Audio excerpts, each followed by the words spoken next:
is Jakub and I'm a founder and a designer, and I give Milanote 3 out of 5 stars. And for more reviews, click below.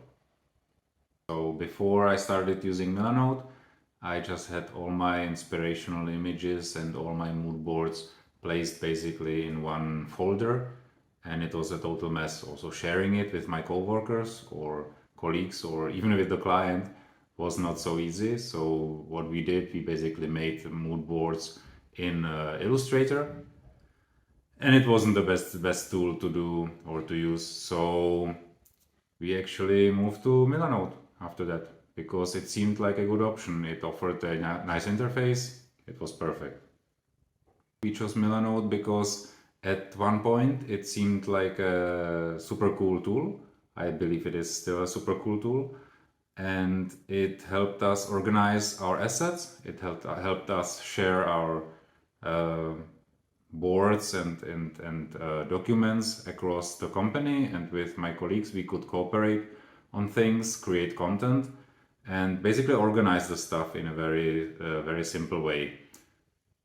Bringing Milanote into our business was actually a blessing at one point, and it was very easy.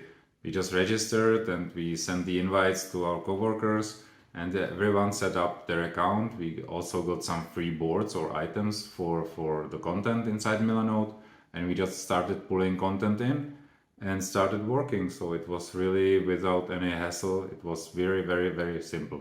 No problems, no installation. It's a web app, so that worked very well. For anyone who would like to choose Milanote, I would suggest, of course, to try it out because it's definitely a good tool. And I would consider what content are you trying to work on, how many people you are trying to work together, and obviously if it is really the right tool for you, because it's not a text cooperation tool, it's more for gathering assets and for commenting on it and for placing it into context, but it's not a Google Doc.